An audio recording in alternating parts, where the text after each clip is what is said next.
Bonjour et bienvenue dans cette formation qui sera consacrée au module Turtle, un module graphique disponible sur la calculatrice Numworks. Cette formation s'adresse à des enseignants qui désiraient trouver des idées pour initier leurs élèves au langage Python, donc plutôt en classe de seconde, mais aussi, pourquoi pas, à des personnes qui ont besoin de reprendre un petit peu les bases des algorithmes. Pour faire cette formation, je vais utiliser l'émulateur qui est disponible sur le site numworks.fr gratuitement, sans inscription. Vous pouvez d'ailleurs télécharger cet émulateur, si vous le souhaitez, sur une clé USB par exemple, pour projeter en classe si vous ne disposez pas de connexion Internet. On peut aussi télécharger une application qui est disponible sur iOS et Android.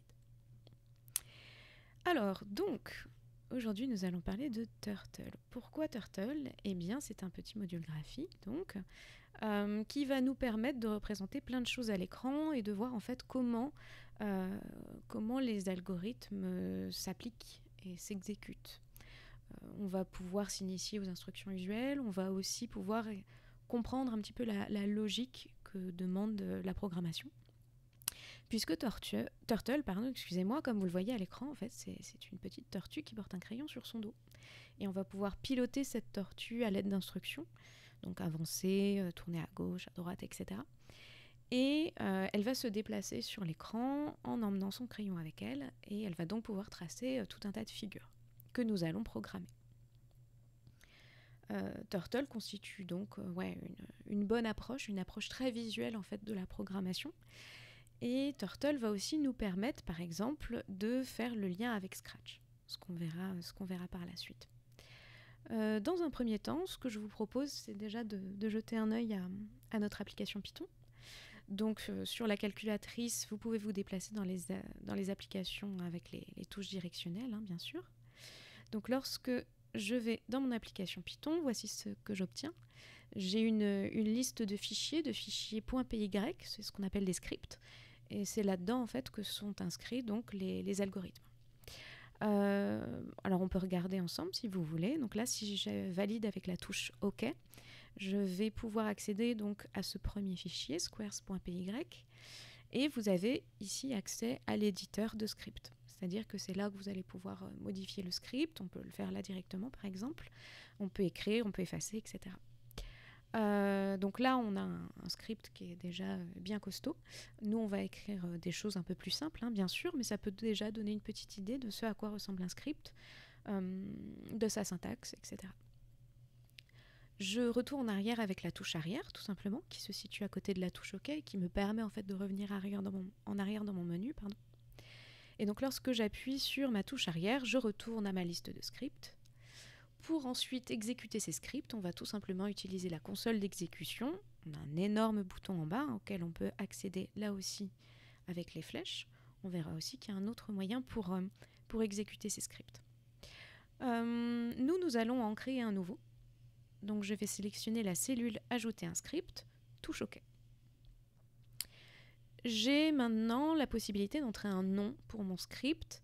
Et en fait, si vous regardez bien en haut à droite de l'écran, j'ai alpha qui s'est affiché avec un petit cadenas à côté. En fait, ça veut dire que ma calculatrice est bloquée en mode alphabétique, c'est-à-dire que je vais pouvoir utiliser les touches de ma calculatrice comme d'un clavier. Donc ici, par exemple, je vais appeler mon fichier formation, et en fait, j'ai rien besoin de faire d'autre que appuyer sur les touches souhaitées. Voilà, donc formation.py. Une fois que j'ai terminé, je valide avec la touche OK. Voilà, donc mon fichier en fait est créé et je vais pouvoir y accéder. Donc touche OK à nouveau.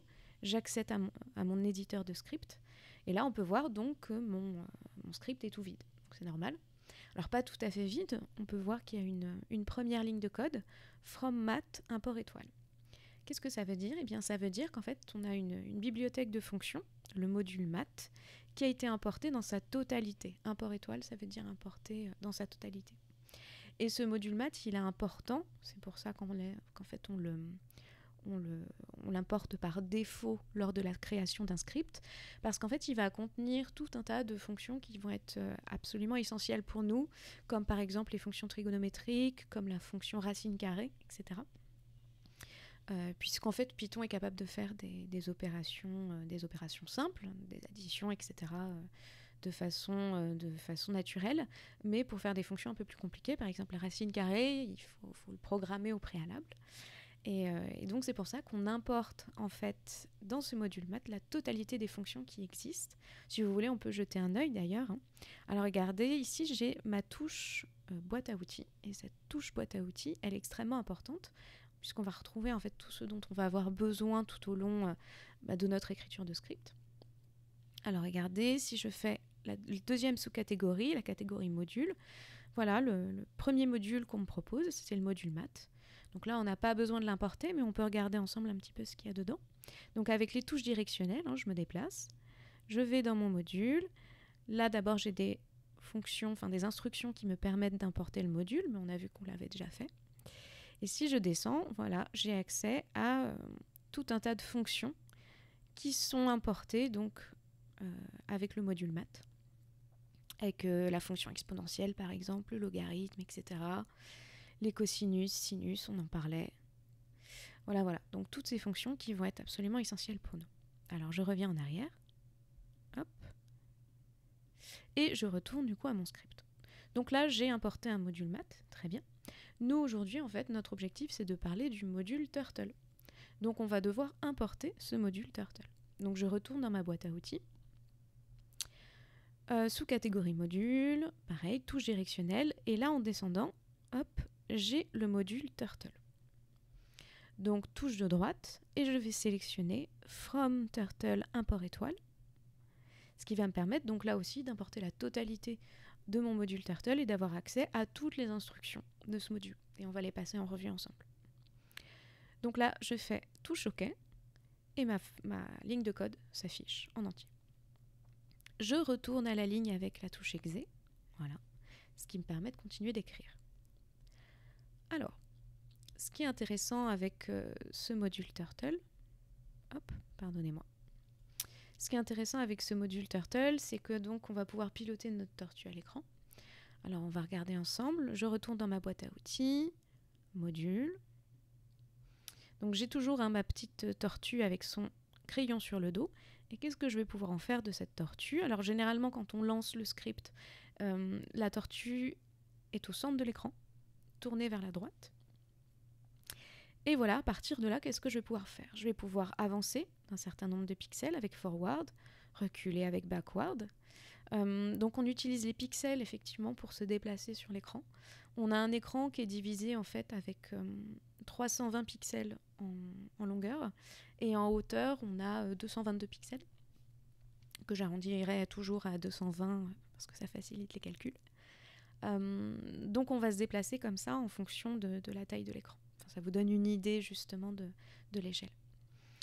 On peut tourner à droite, bien sûr, tourner à gauche, donc là en degrés, et attention, on pivote à gauche et à droite par rapport à la position dans laquelle on se trouve. C'est important parce que vous allez voir que par la suite, on a une autre instruction qui nous permet de faire autre chose. GoTo, ça nous permet d'aller directement à un point de coordonnées. Pourquoi des coordonnées? Parce qu'en fait, on a un repère qui est sous-entendu, si vous voulez, qui est automatique quand on utilise Turtle. Donc on a dit qu'on avait un écran qui faisait 320 pixels de longueur. En fait, le pixel, le point du milieu, en fait, il a pour coordonnées 0, 0. Et donc à partir de là, on a un repère qui va de moins 160 à 160 pour les abscisses et de à peu près moins 110 à 110 pour les ordonnées.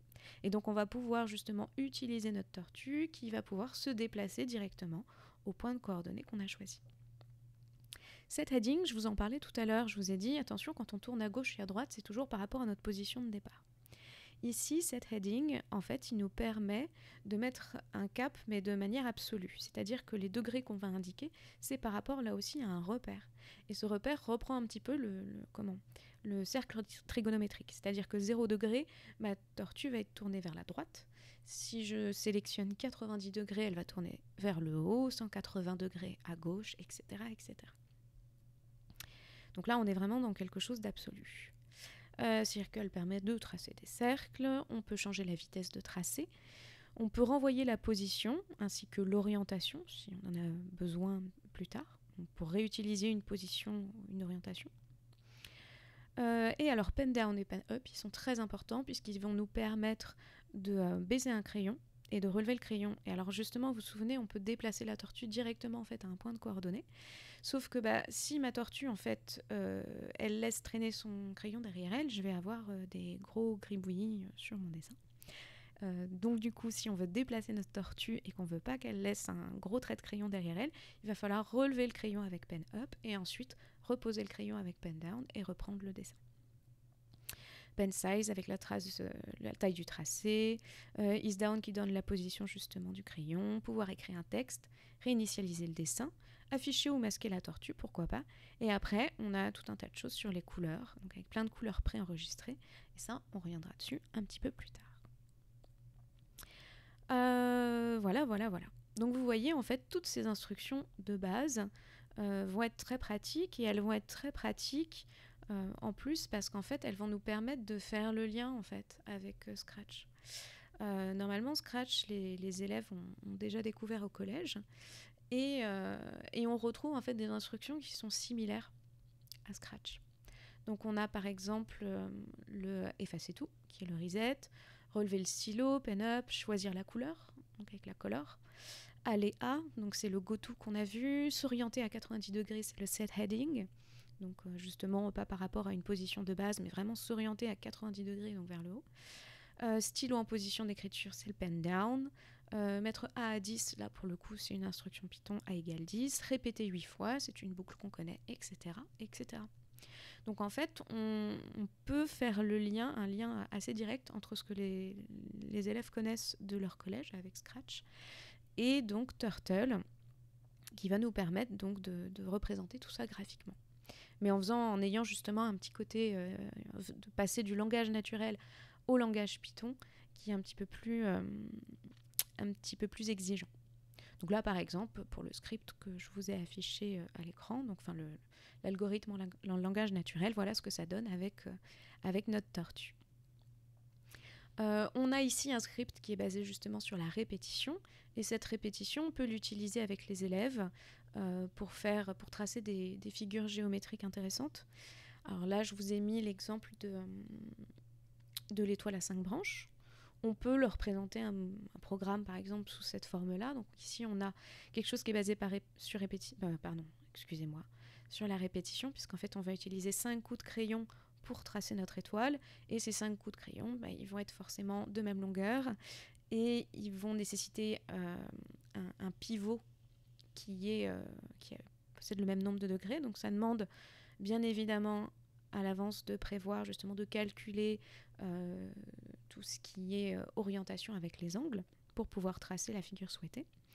Et on peut demander par exemple aux élèves de modifier ce programme pour tracer une étoile à 10 branches, à 20 branches, tant que vous voulez. Ce que je vais vous proposer d'ailleurs là maintenant, c'est de tracer un type d'étoile qui va plutôt ressembler à un flocon de neige, où là aussi on va se baser sur la répétition, on va aussi utiliser la notion de fonction, en essayant d'imbriquer aussi les fonctions les unes dans les autres. Du coup, on va retourner sur notre petit programme. Et ce que je vous propose, en fait, c'est de tracer donc des étoiles, ou plutôt donc des flocons de neige.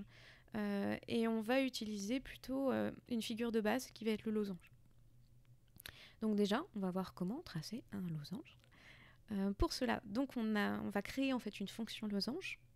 Et ensuite, on va lui demander de se répéter plusieurs fois. Pour créer cette fonction losange, j'ai besoin donc d'une syntaxe particulière que je retrouve dans ma boîte à outils. Je vous ai dit, c'est vraiment dans la boîte à outils qu'on va retrouver toutes les instructions dont on a besoin. Donc quand je vais en bas, j'ai justement tout ce qui va avec mes fonctions, et notamment la définition de fonction.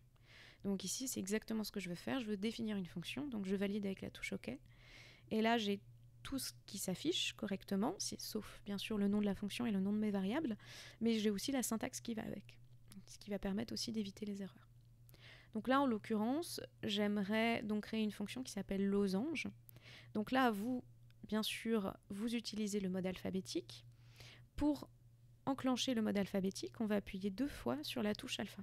Vous voyez, avec 2 fois la touche alpha, j'ai de nouveau mon petit cadenas avec alpha qui s'affiche à côté, et je peux utiliser mon clavier avec les lettres. Voilà, donc là je le fais avec vous. Les fois suivantes, je vais tricher un petit peu et utiliser mon clavier, puisqu'en fait sur l'émulateur, vous pouvez utiliser votre clavier d'ordinateur, ce qui permet de gagner pas mal de temps. Donc, j'ai ma fonction losange. Je retourne...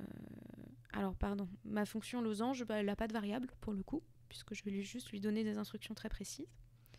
Je lui proposais de retourner à la ligne, et là on voit en fait que mon curseur il est décalé.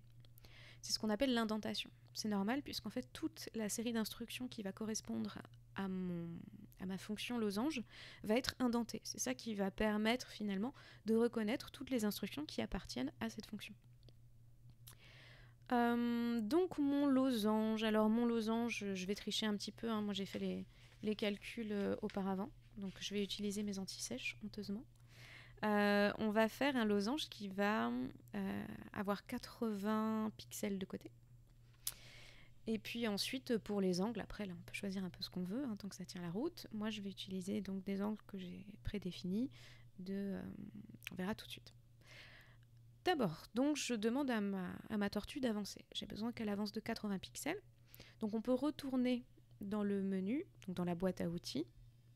Alors pardon, j'enlève mon mode alphabétique en réappuyant sur alpha. Voilà. Ce qui me permet cette fois-ci d'utiliser ma boîte à outils. Et donc je me déplace, je retourne dans mon module, je retourne dans Turtle et je vais retrouver mon forward. Voilà, mon forward qui me permet d'avancer de X pixels. Donc j'ai plus qu'à valider avec la touche OK. Forward s'affiche et j'ai plus qu'à compléter avec le nombre de pixels souhaité. Donc ici on a dit forward 80. Je retourne à la ligne avec exe. Donc j'ai mon premier côté. Maintenant je vais devoir tourner. Alors je vais demander à ma tortue de tourner à gauche de 40 degrés. Pareil, je peux retourner dans ma boîte à outils et aller chercher l'instruction qui me permet de tourner à gauche. Ou alors je me souviens que gauche se dit left en anglais. Incroyable. Et je vais pouvoir du coup, alors je me mets en mode alphabétique. Je sais que mon instruction donc, commence par la lettre L. Et en fait, lorsque j'appuie sur L, j'ai l'autocomplétion qui va me proposer tout un tas d'instructions. Donc il me propose l'instruction losange, puisqu'en fait c'est le nom de la fonction que je viens de créer. C'est pas celui-là qui m'intéresse. Donc je vais utiliser les flèches directionnelles haut et bas pour faire le tour des instructions et aller à la recherche de l'instruction qui m'intéresse. Donc par exemple, là je suis tombée sur mon instruction left. Donc je vais pouvoir valider, je vais valider avec la touche directionnelle droite. Et là pareil, il ne me reste plus qu'à rentrer le nombre de degrés dont j'aimerais que ma tortue pivote. Je me remets en bout de ligne, touche exe pour revenir à la ligne. Donc là pareil, je sais que je veux avancer toujours de 80 puisque j'ai un losange. Donc je continue, j'ai besoin de forward. Alors là je vais vous montrer comment aller encore un petit peu plus vite. Donc j'ai appuyé sur la touche F, l'autocomplétion me propose des choses. Si j'appuie maintenant sur ma touche variable, j'ai la liste de toutes les fonctions qui commencent justement par la lettre F. Et notamment en bas, j'ai les fonctions plus particulières des modules que j'ai importés. Et donc j'ai mon forward qui est là, qui est proposé donc pour le module Turtle. Donc vous voyez, vous avez tout un tas de manières de gagner un peu de temps, de retrouver des noms de fonctions quand vous n'êtes pas sûr et qui ne nécessitent pas justement de passer par tout un catalogue de fonctions. Donc forward 80, très bien, retour à la ligne. Cette fois-ci, je vais tourner de 140 degrés. Donc 140 degrés, retour à la ligne. Je avance, donc là j'ai mes deux premiers côtés, hein, très bien. Je vais pouvoir, hop, je vais faire un mélange entre votre vitesse et la mienne. Voilà, avec forward, on le retrouve assez vite en fait. Dès que j'ai tapé fort, il m'a proposé forward, autocomplétion, hop, je valide avec la touche de droite. Donc forward 80, donc cette fois-ci on a 3 côtés du losange. On va tourner encore de 40.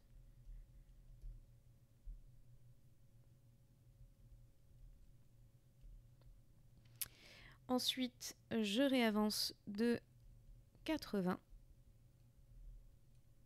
Et je tourne une dernière fois. Ah non, pas tout de suite. Oh là, je triche. C'est parce que je regarde mes anti-sèches. Excusez-moi. Alors, du coup, j'ai normalement là tout ce qu'il me faut pour faire mon losange. Donc, on va regarder ensemble. Hein. On a, j'ai avancé de 80, j'ai tourné à gauche de 40. De nouveau avancé de 80. Left 140, puisque là, en fait, j'ai quasiment un demi-tour à faire. Je réavance de 80, je tourne de 40, etc. Donc normalement, là, je suis censée être revenue à mon point de départ. On va regarder tout de suite si ça fonctionne. Donc pas besoin d'enregistrer quoi que ce soit. Notre script, en fait, il est enregistré par défaut, entre guillemets. C'est-à-dire que là, si je fais touche back, donc touche arrière, je retombe sur ma liste de scripts. Et donc, je vais pouvoir essayer d'exécuter mon script pour voir si ça fonctionne bien. Je vais sélectionner les petits pointillés qui sont à droite de mon script formation, je valide, touche OK, j'exécute le script, voilà, et là je suis dans la console. Comment je le sais? Puisque j'ai en fait les 3 chevrons qui sont là, qui sont une invite de commande, on m'invite à rentrer les commandes à exécuter. Donc moi j'aimerais exécuter ma fonction losange, je vais aller en fait dans le menu var, et dans le menu var, hop, je suis toujours en alphabétique, dans le menu var, voilà, on me propose la fonction losange qu'on a définie tout à l'heure. Alors là, forcément, bon, a priori, on se souvient du nom de la fonction, etc. Mais quand sur un même script, on va rentrer un grand nombre de fonctions, quelquefois on n'est pas sûr exactement, enfin, si on ne se souvient pas justement des noms qu'on a donnés, on va retrouver toutes les fonctions qu'on a définies dans le script là-dedans. Je valide avec OK. Notre script n'avait pas de variable, donc j'ai plus qu'à valider avec la touche exe. Et j'ai bien mon losange qui s'affiche. Donc tout va bien, on sait désigner un losange. Parfait. Maintenant, nous, ce qu'on va faire, c'est qu'on va, en fait, on va répéter ce losange plusieurs fois. Pour cela, on va donc créer une nouvelle fonction où on va demander à répéter justement ce dessin. Donc, je reviens en arrière, encore en arrière, et je vais retourner dans mon script. Voilà. Je vais retourner dans mon script, hop, et puis alors là, j'enlève l'indentation puisque je veux créer une nouvelle fonction. Pour créer une nouvelle fonction, on se souvient, c'est def, le nom de la fonction, donc vous pouvez le retrouver encore une fois dans la boîte à outils. Et puis nous, on va l'appeler flocon, puisqu'en fait, ça va ressembler beaucoup à un flocon. Flocon, est-ce qu'on va lui donner une variable? Pas tout de suite. Hop, voilà. Flocon, je lui donne pas de variable, 2 points. Je veux juste pour le moment utiliser, en fait, je vais essayer de réutiliser mon losange que j'ai créé auparavant pour que justement je me retrouve avec un losange créé plusieurs fois, donc par exemple en tournant en rond. Donc ici ce qu'on va faire, c'est qu'on va répéter 10 fois notre losange. Donc je vais aller dans ma boîte à outils, une boucle, je vais créer une boucle for, et cette fois-ci en fait je sais que je veux répéter en fait mon losange 10 fois par exemple. Donc ici, je vais pouvoir utiliser ma première boucle, qui est la plus simple en fait, qui dit juste combien de fois on veut répéter l'instruction. Donc c'est cette première boucle, je valide avec OK, encore une fois. Et je n'ai plus, donc là aussi, tout apparaît, la syntaxe est correcte. Je n'ai plus qu'à indiquer justement le nombre d'itérations. Et ici, j'en veux 10. Et 10 fois, en fait, j'aimerais qu'il applique mon losange. Donc, j'aimerais appliquer mon losange, mais à la fin du losange, il va falloir pivoter. Et alors là, justement, il va falloir calculer un petit peu en fonction justement de l'orientation dans laquelle on se trouve à la fin du premier losange. Il va falloir calculer de combien on tourne. Et moi, j'ai calculé qu'avec 176, c'était très joli. Donc là, a priori, qu'est-ce qui se passe? Si je lance ma fonction flocon, qu'est-ce qui va se passer? Il va lancer 10 fois de suite le losange, mais à chaque fois qu'il a tracé un losange, il va tourner de 176 degrés vers la gauche. Et il va relancer un losange, etc., etc. On va voir tout de suite ce que ça donne. Donc là, on a fait vraiment un programme qui est très simple. Mais vous voyez, on avait écrit une fonction losange et on réutilise cette fonction dans une autre fonction. Et c'est un principe essentiel, j'ai envie de dire, en programmation. Dès qu'on va faire des choses basées sur la répétition, on va plutôt créer des fonctions plutôt que de réécrire 15 000 fois les mêmes lignes de code. Donc je reviens en arrière et je vais lancer cette fois-ci mon script. Donc 3 petits points, exécuter le script. Je retourne dans ma touche variable et là vous voyez, j'ai 2 fonctions cette fois. J'ai ma fonction losange qui s'affiche. Si vous avez une fonction qui ne s'affiche pas, c'est peut-être qu'elle a été mal définie. Par exemple, vous avez oublié les 2 points à la fin de la ligne. Ah non, moi je veux flocon, justement. Alors je valide flocon. Très bien. OK. Et j'ai un joli flocon qui s'affiche. Voilà, voilà. Donc ça, c'est déjà pas mal. On peut créer, bien sûr, plein de types de flocons avec des formes différentes, avec un nombre de branches différents, etc.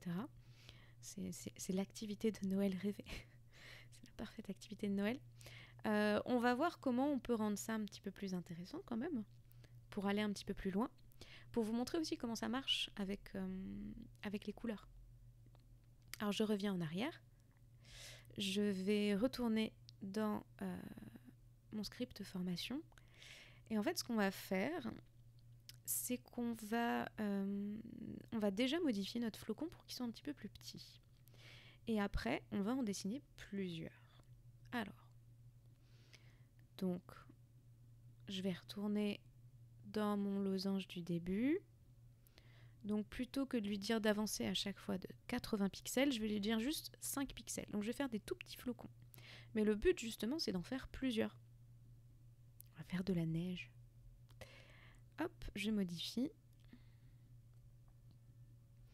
Donc, à chaque fois, mes 80 pixels deviennent 5 pixels. Voilà. Mon flocon, il ne change pas, puisqu'en fait le principe du flocon, c'est de répéter le losange 10 fois, donc ça, tout était bon. C'était vraiment juste la taille du flocon qu'on voulait modifier. Et donc, on va créer une 3e fonction, avec laquelle on va s'amuser. Alors, peut-être que vous n'êtes pas forcément obligé de le faire en même temps que moi. Ou en replay, bien sûr, vous pouvez faire pause, puisque je vais essayer de vous montrer un peu d'autres choses, mais forcément, ça demande un peu plus, ça va demander un petit peu plus de temps. Je préfère aller un peu plus vite et vous montrer d'autres choses en une vidéo d'1 heure plutôt que de perdre trop de temps.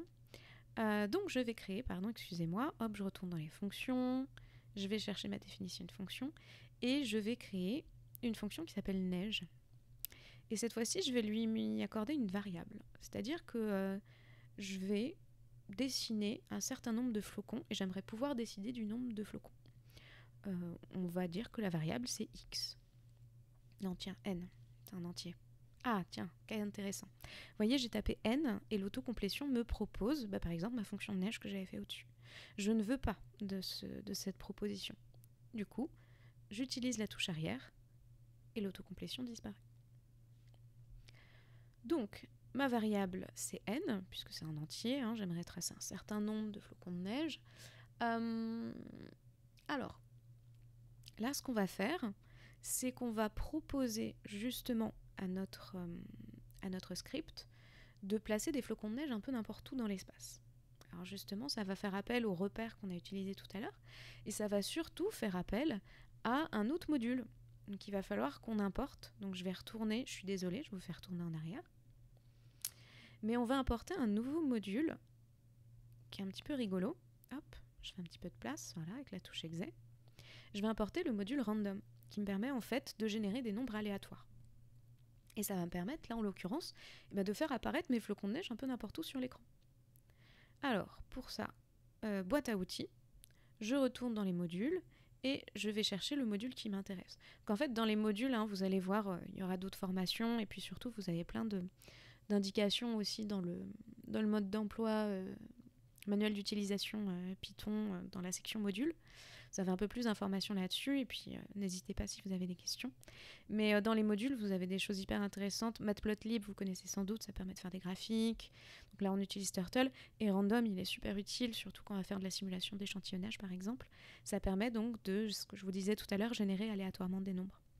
Donc dans module Random, voilà, je vais sélectionner From Random import étoile. Je valide avec la touche OK. Et voilà. Donc là, je vais pouvoir utiliser les instructions random. Ici, ce qu'on va demander, c'est qu'on va dire à notre tortue, tu vas te déplacer à un endroit justement random, à un endroit aléatoire, et tu vas tracer ton flocon de neige. Et tu vas faire ça n fois. Donc, si elle fait ça n fois, il va falloir qu'on utilise une boucle. Ce qu'on peut faire... Oui, on va faire la boucle tout de suite. Hop. Donc je valide, je vais chercher ma boucle, for, hop, et cette fois-ci ma boucle je vais la répéter n fois.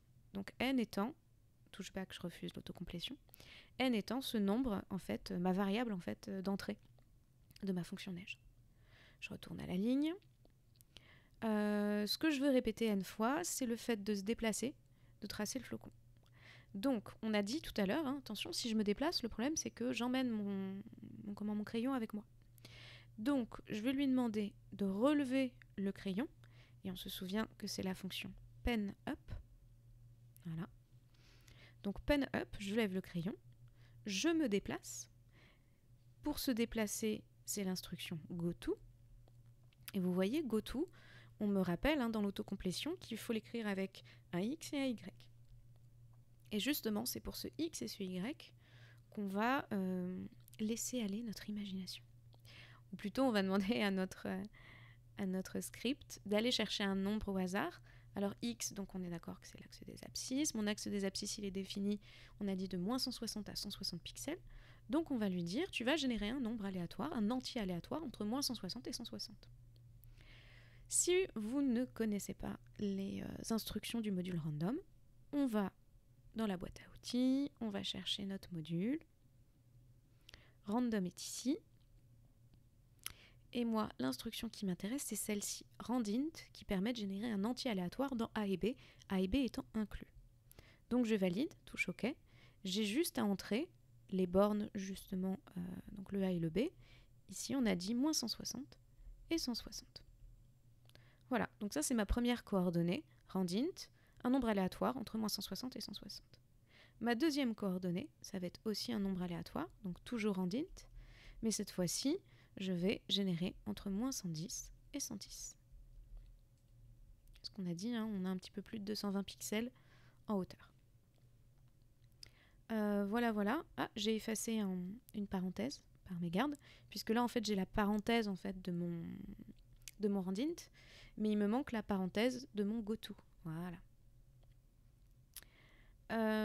Hop, retour à la ligne avec exe. Oh, je vais modifier, tiens, ma police. Je m'aperçois, alors là, vous voyez, justement, donc ça peut vous arriver si vous êtes en classe, et vous voyez, en fait, que vous voulez écrire un script avec les élèves en même temps, et puis on se rend compte, en fait, que l'écriture dépasse de l'écran. Alors, ce que je vais faire, c'est que je vais retourner en arrière. Je vais retourner, en fait, ici, tout en bas, dans les paramètres. Et dans les paramètres, je vais aller chercher police Python, petite. Voilà, tout simplement. Hop, je retourne dans mon script et vous allez voir, c'est magique. Script formation. Voilà, tout est écrit beaucoup plus petit. Alors c'est un petit peu moins visible pour vous à gauche, mais comme je suis en plein écran, franchement là, quand vous le projetez en classe, vous rajoutez le plein écran, ce qui fait apparaître cet écran là sur votre droite. Pour le coup, là ça reste lisible et on a quand même nettement plus de texte. Donc même pour vous, j'aurais dû faire ça avant, toutes mes excuses. Ça vous permet de suivre quand même plus facilement les étapes précédentes. Où en étions-nous? Nous avons donc nous on veut faire de la neige, c'est-à-dire créer des flocons un petit peu partout. On répète n fois le fait de lever son crayon, d'aller à une position, donc c'est là où on en était. Maintenant on veut reposer le crayon pour pouvoir dessiner justement le flocon. Donc mon instruction ici c'est pen down. Retour à la ligne. Je veux tracer mon flocon, donc je vais appeler ma fonction flocon, qui elle-même appelle la fonction losange. Et puis quand on a fait ça, alors si on récapitule, on a levé le crayon, on se déplace, on pose le crayon, on fait un flocon. Si on est arrivé à la fin de la boucle, on remonte au début. On remonte au début, justement. J'ai mon bloc d'instruction, on a bien cette indentation qui nous montre que la boucle, elle comprend toute cette série d'instructions. Donc pen up, donc a priori, voilà, il relève le crayon, il se redéplace, etc., etc. Donc là, a priori, on a quelque chose qui devrait bien fonctionner. Je retourne en arrière et je lance mon script. On va voir tout de suite. De toute façon, si ça ne marche pas, on a un message d'erreur avec une indication sur comment la ligne, a priori, où est posé le problème. Et on nous précise si c'est une erreur de syntaxe, etc. Donc Neige, nous, cette fois-ci, Neige, il a une variable. Moi, je vais lui demander de dessiner 5 flocons, ça va suffire. Voilà. Et donc là, pour le coup, mes flocons, ils apparaissent au hasard sur l'écran. Sauf que mes flocons, ils sont tout noirs et ils sont pas terribles. On va essayer de leur donner un petit peu de couleur. Ce qui va nous permettre donc de nous intéresser au système en fait de couleurs qu'utilise Turtle et qu'utilise aussi Kandinsky, qui est un autre module graphique. D'ailleurs, si ça vous intéresse, on a aussi des formations sur Kandinsky. Alors, moi je voudrais rajouter des couleurs. Je vais demander, par exemple, au début de mon programme neige, là, de ma fonction neige, hop, avec un petit exe, je reviens à la ligne. Je vais demander d'appliquer une couleur. Alors, on a vu tout à l'heure qu'on a des couleurs préenregistrées. Donc, si je vais dans ma boîte à outils, que je retourne dans mon module, Turtle, un petit rappel de la syntaxe. Alors, les couleurs, elles sont tout en bas. La syntaxe, on voit, on a color, parenthèse qui s'ouvre, et entre guillemets, le nom de la couleur. Et vous voyez, en fait, les guillemets, on en a plein de noms de couleurs qui sont préenregistrés. Donc, on peut sélectionner le color, ok. Et puis, entre guillemets, on va lui dire bleu. Non, tiens, vert, hop. Voilà. Vert. Et si je retourne en arrière, hop, je peux tester tout de suite. Je retape neige. 5. Voilà, c'est du vert. Bon, ça fait pas très couleur de Noël. C'est pour ça que je vous propose d'aller encore un petit peu plus loin. Je reviens en arrière. Je retourne dans mon script. Ici, donc, j'ai utilisé une couleur qui était préenregistrée. En fait, on peut tout à fait utiliser d'autres couleurs qui ne sont pas préenregistrées en utilisant le système RGB. Alors, le système RGB, il consiste en fait en 3 valeurs. On peut voir ça comme des leviers.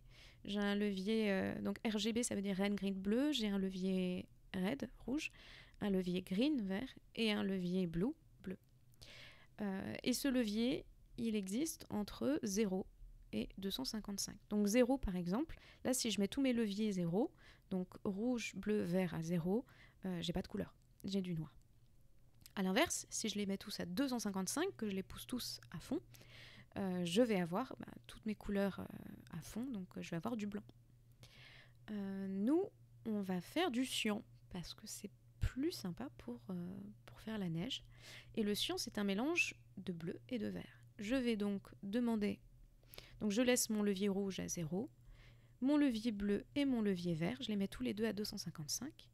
Et si on revient en arrière et qu'on applique, qu'on exécute le script, donc pareil, je vais appeler ma fonction neige, mais avec seulement 5 flocons. Voilà, j'ai du cyan, ce qui est quand même beaucoup plus joli. Et on peut aller encore plus loin.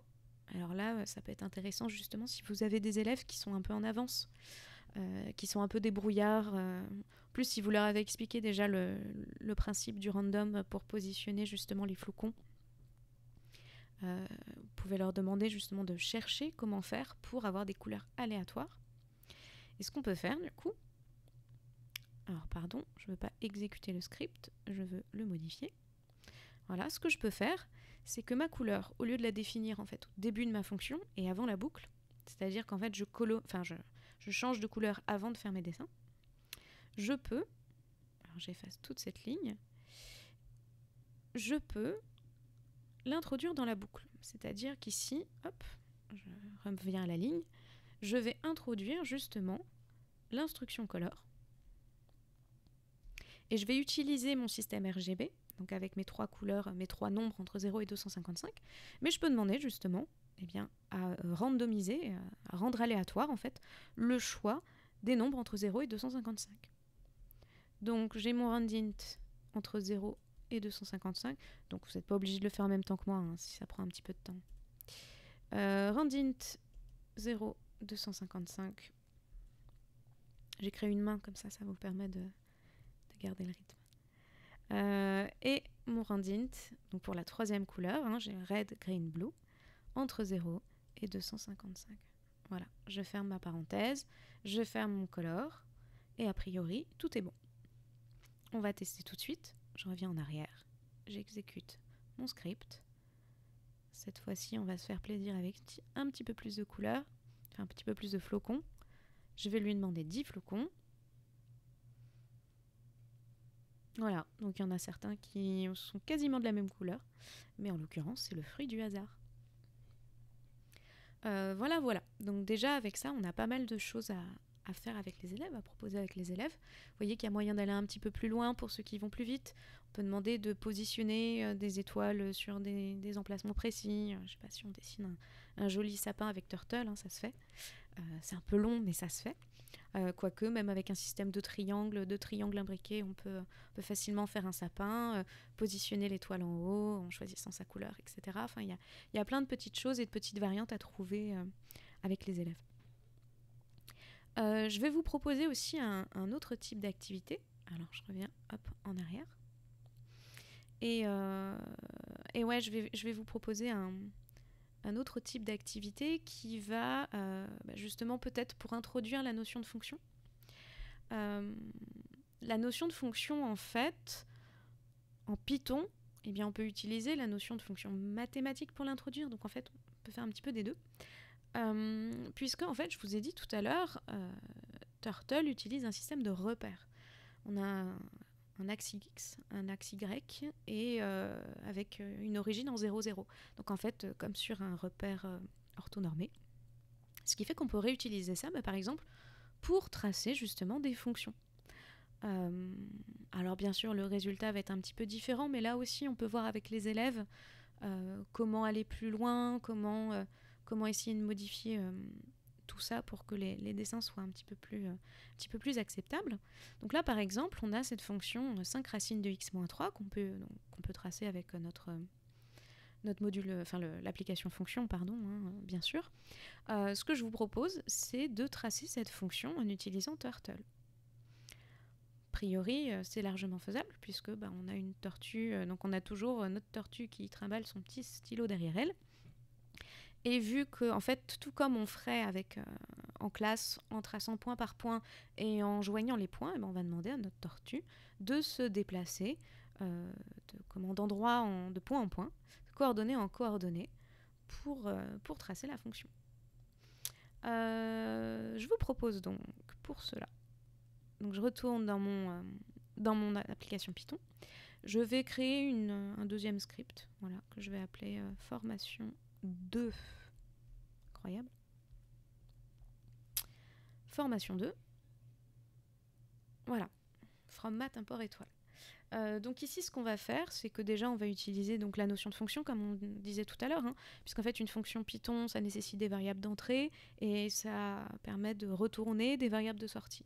Donc exactement comme une fonction mathématique, enfin, bien entendu, les deux ne sont pas exactement semblables, mais on peut faire le parallèle entre les deux. Donc notre fonction mathématique, on nomme des antécédents et on va ressortir des images. Donc ici, ce qu'on peut faire, c'est définir notre fonction, comme on a vu tout à l'heure. Notre fonction, on va l'appeler f de x. En fait, ma fonction s'appelle f et elle dépend d'une variable x. Et je vais lui demander de return. Return, on peut le trouver bien sûr. Tout à l'heure, on a vu dans la boîte à outils, sous-menu fonction. On va retrouver notre fonction. Et notre fonction, on a dit que c'était 5 fois la racine de x. Alors justement, la racine, on a vu, hein, le module math, il est essentiel puisqu'il existe, voilà, sqrtx. racine carrée de x. Donc 5 fois racine de x, et c'était moins 3. Voilà, donc là, ici, j'ai une fonction qui va tout simplement, lorsque je vais l'appeler avec une variable particulière, me renvoyer l'image associée. Donc jusque-là, rien de bien extraordinaire. Nous, ce qu'on va faire, c'est qu'on aimerait en fait le représenter graphiquement. Donc je vais créer une fonction qui va s'appeler graphique. Et cette fonction graphique, alors elle n'a pas de variable particulière, je vais juste demander en fait sur le repère que me propose Turtle d'y aller point par point. Donc je définis mon graphique. On se souvient que la tortue démarre en fait en 0, 0. Donc si elle se déplace au premier point de ma fonction, je vais avoir un souci. Donc je vais lui demander de lever le crayon. Hop. Je vais lui demander ensuite de se positionner donc sur mon premier point. Et en fait, j'aimerais qu'elle aille de point en point. Donc, je vais utiliser une boucle qui va me permettre en fait de réutiliser ce déplacement, hein, plutôt qu'à chaque fois de l'écrire en toutes lettres. On va utiliser justement un autre type de boucle. On va utiliser notamment, par exemple, la boucle, alors fort. On va demander à notre tortue, hein, on ne va pas la faire pixel par pixel, sinon ça va être très long, mais on sait qu'on va de 0 à 160 à peu près. Et tout comme on ferait en fait à la main, il faut vraiment faire le parallèle entre la représentation graphique à la main et ce que va faire la tortue. On va utiliser un pas, c'est-à-dire qu'on ne va pas y aller de pixel à pixel de 0 à 160, ce serait trop long, même si bien sûr informatiquement ça irait plus vite, mais on va proposer par exemple d'aller tous les 10 pixels, donc toutes les 10 graduations, de faire notre petit point. Donc je vais utiliser, vous voyez, cette troisième boucle qui me permet de donner un point de départ, un point d'arrivée et surtout le pas. Donc je valide et j'ai donc tout ce qu'il faut qui s'affiche. J'ai mon 0 qui est mon point de départ, je vais aller jusqu'à 160, même si attention, hein, quand on utilise ce type de boucle, le 160 en fait, la fin, le 160 est exclu. Ici c'est pas bien grave. Et on va utiliser un pas de 10. Donc ça veut dire qu'on va faire 0, 10, 20, etc. etc. Et qu'est-ce qui va se passer justement pour toutes ces valeurs de i, donc i qui va être calculé de 10 en 10. Je vais demander à ma tortue d'aller en fait au point de coordonnées. Alors la coordonnée en x ici c'est i, justement, c'est i qui va de 10 en 10. Et puis la coordonnée en y, c'est son image par la fonction f, donc c'est f de i. Je vais lui demander donc d'y aller, et alors attention, on se souvient ici qu'on a relevé le crayon, on va lui demander de rabaisser le crayon. Alors là en l'occurrence ça va être très moche puisqu'effectivement on va avoir une boucle, c'est pris dedans, etc. Bon, c'est pas grave, le but c'est que ce soit efficace, et surtout qu'on n'ait pas de trait de crayon n'importe où. Mais donc là, on va se déplacer sur le premier point, de coordonnées donc 0, f de 0. On pose le crayon. Ensuite, donc une fois que le crayon est posé, on peut recommencer la boucle. On retourne, cette fois-ci, donc i va prendre la valeur 10. Donc au point 10, f de 10. On repose le crayon, bon, c'est pas grave. Et on va pouvoir comme ça tracer notre courbe. Donc là, a priori, tout est bon. On va retourner en arrière. Donc on voit bien, l'indentation, je l'ai respectée. En même temps, tout était déjà proposé. Hein. Pour tous les retours à la ligne, on avait l'indentation qui était là. Donc je reviens en arrière. J'exécute mon script qui s'appelait graphique.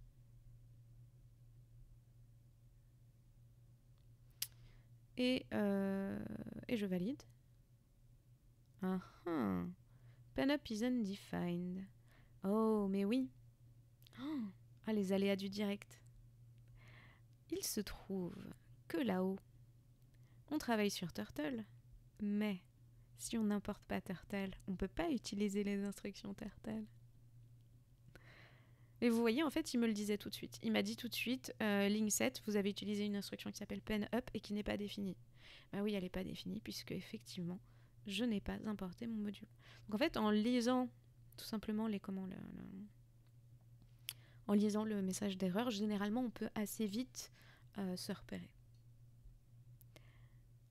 Je reviens en arrière. Cette fois-ci, normalement, ça doit être bon. hop, exécuter le script. Ma fonction, c'est graphique. Hop, voilà. J'ai ma fonction f de x qui s'affiche. Alors ok, c'est pas ultra lisible, mais on va voir que on peut potentiellement rendre ça plus lisible. On peut tout à fait afficher un repère, si on le souhaite. Alors pareil, ça fait partie des choses que vous pouvez faire donc en fonction du niveau de vos élèves, etc. On peut faire des choses plus ou moins intéressantes. Ce que je vais vous proposer, par exemple, c'est donc d'écrire très rapidement, donc pareil, quelque chose d'efficace, pas forcément de très joli, mais d'efficace, quelque chose qui va me permettre de tracer une droite graduée qui va permettre de rendre ce graphique en fait plus lisible. Alors je retourne en arrière, mais là pour le coup ça va être un petit peu long, donc vous pouvez suivre avec moi, ou sinon voir avec le replay dans le détail. Je retourne dans ma formation, je vais utiliser en fait une fonction, je vais créer une fonction qui va être ma droite graduée, et du coup ma fonction, je vais l'insérer là-dedans. Donc c'est-à-dire qu'avant de faire le dessin, je vais appeler une fonction droite graduée que je vais définir bien sûr. Hop, voilà, je vais définir une fonction qui va s'appeler droite graduée. Super, il me le propose tout de suite comme je l'ai écrit auparavant. Donc flèche de droite, hop, il me valide tout. Donc ma fonction droite graduée, de points bien sûr, sinon je vais avoir des soucis. Je vais demander à ma tortue d'aller tout en bas et en fait de tracer avec des petites graduations, de remonter tout du long. Je vais utiliser pour ça un petit itérateur, on va dire, qui va me permettre de me repérer, qui ne va pas forcément être utilisé dans mon programme, mais qui va me permettre un petit peu de me repérer dans l'évolution en fait, de ma tortue. Donc je vais prendre un curseur X que je vais positionner à moins 160. Je vais dire à ma tortue d'aller justement en coordonnées donc X0. Donc là, elle va aller en moins 160. Je vais poser le crayon. Ouais, il faut que je le monte ici. Hop. C'est vrai que là, c'est pas important parce qu'en fait, comme on est sur la ligne et qu'on a besoin de la ligne, c'est pas grave si elle laisse le trait de crayon derrière. Mais quand même, c'est pas très joli au niveau du programme. Donc, je me positionne en bas. J'ai posé mon stylo. Et maintenant, je vais lui demander de répéter toute une série d'instructions.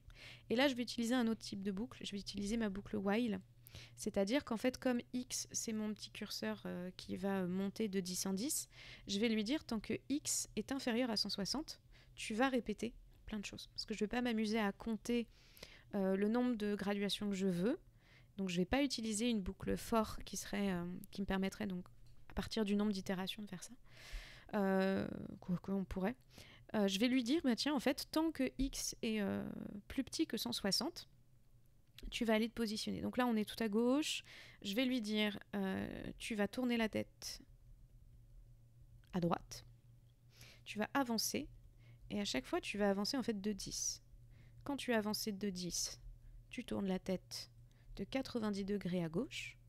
Tu avances de 3 pixels. Tu recules de 3 pixels. Hop. Et on est bon. On est bon puisqu'en fait, vu que dans ma boucle, je lui ai dit tu tournes la tête à droite, en fait, automatiquement, elle va se repositionner, avancer, tourner, etc. Par contre, ce que j'ai besoin de faire, c'est que, mon petit itérateur, là, mon petit curseur, mon X, lui, il avance de 10. C'est-à-dire qu'en fait, c'est comme si je demandais à mon script de compter dans sa tête comment ma tortue avance au niveau des abscisses. Et de dire, bah ok, ouais, en fait, tous les 10, en fait, elle fait son petit curseur, enfin sa petite graduation, pardon. Donc là, on est bon pour ce qui est de mon axe des abscisses. Je vais y arriver, excusez-moi. Je relève le crayon. On va aller se positionner, on va faire en fait exactement l'inverse au niveau de l'axe des ordonnées. Donc je vais aller me positionner en 0, moins 110. Donc pareil, je prends mon petit compteur qui va me compter en fait les Y. Hop. Il y a plein de manières de faire, hein. Honnêtement, c'est pas un truc absolu. Donc voilà, j'ai relevé le crayon, mon Y il est à moins 110, je me positionne en 0 moins 110, donc je suis bien tout en bas. Je peux poser mon crayon maintenant. Et là, je vais faire exactement la même chose, c'est-à-dire tant que Y est inférieur à 110, je vais lui demander, donc 2 points, on n'oublie pas les 2 points à la fin. Je vais lui demander cette fois-ci de regarder en haut, et en haut c'est 90 degrés. Et puis, mêmes instructions, j'avance de 10, je tourne de 90 degrés. Vous voyez toutes ces instructions qu'on répète, on aurait pu trouver un moyen beaucoup plus subtil et délicat de... vu que c'est des répétitions en fait, on aurait pu utiliser autre chose. Hop. D'ailleurs, ça peut être... En fait, là, on a vraiment un truc pas à pas qui permet vraiment de faire le même chemin que la tortue, mais on peut justement demander aux élèves, à partir de ça, de trouver des moyens, de trouver d'autres fonctions peut-être, pour rendre ça un petit peu plus intéressant. Et normalement, j'ai terminé. Je reviens en arrière, donc j'ai bien ma fonction droite graduée, pardon. Donc lorsqu'on termine, le pen il est down, mais comme ici, en haut, de toute façon, j'ai lancé ma droite graduée, j'ai relevé le crayon, etc. Donc normalement, je ne devrais pas avoir de problème de tracer un petit peu partout. Donc je retourne, hop, exécuter le script. Hop, pardon, c'est pas ça, c'est ma variable. J'aimerais ma fonction graphique qui n'a pas de variable. Et voilà, j'ai ma tortue qui m'a tracé mon axe des abscisses, mon axe des ordonnées, et ensuite ma fonction. Voilà. Et ben c'était un petit peu tout ce que je voulais vous montrer aujourd'hui. Alors non, je vais vous montrer un petit peu plus de choses. Dans le sens où là on a fait des choses extrêmement basiques, mais en fait on a quand même la possibilité avec Turtle d'aller beaucoup plus loin et de faire des choses très intéressantes comme ce que je vous montre là justement à l'écran. En fait vous avez, voilà à l'écran, vous avez la possibilité de faire des dessins beaucoup plus complexes. Alors on a vu qu'il y avait une fonction cercle, je ne vous l'ai pas montré aujourd'hui, mais on peut faire par exemple des rosaces ou ce genre de choses. Mais on peut tracer des figures géométriques assez intéressantes, notamment les carrés imbriqués. Vous avez bientôt une activité d'ailleurs qui reprend ces carrés imbriqués, si ça vous intéresse, sur donc le site newmarks.fr, dans les activités pédagogiques. Vous allez retrouver bientôt donc, une activité sur les carrés imbriqués. Ce flocon de coche, le flocon de coche, je vous propose justement aussi une activité pédagogique là-dessus, alors plutôt niveau première, puisqu'on va utiliser les suites. Mais le carré imbriqué, par exemple, lui, il est faisable largement au niveau seconde, puisqu'en fait, il va nécessiter bien sûr tout un travail sur la géométrie. On va réutiliser Pythagore, on va aussi utiliser la trigonométrie.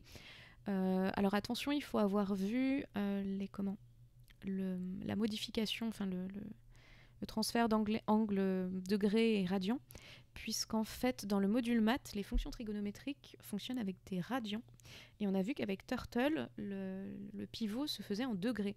Donc il faut quand même... donc ça fait partie justement des choses intéressantes. C'est-à-dire que si on veut utiliser les fonctions trigonométriques avec Turtle, il va falloir faire des conversions entre les angles en degrés et les angles en radians. Voilà. Et puis oui, le flocon de coche, lui, je vous ai dit, effectivement, on utilise la récursivité et pour le coup, ouais, en seconde, c'est peut-être un petit peu difficile, mais pourquoi pas. Voilà, j'espère que ça vous a donné des idées, des envies. N'hésitez pas à me faire vos retours, vous avez mon mail qui s'affiche à l'écran. N'hésitez pas à me contacter si vous avez des questions, par exemple, sur des choses que j'ai abordées dans cette formation. Si vous voulez revoir des scripts, si vous voulez que je vous donne, par exemple, les liens vers les scripts que vous voyez ici à l'écran. Enfin voilà, si vous avez n'importe quelle question ou n'importe quel retour, je serai ravie de vous répondre. Très bonne continuation à vous. Bon courage.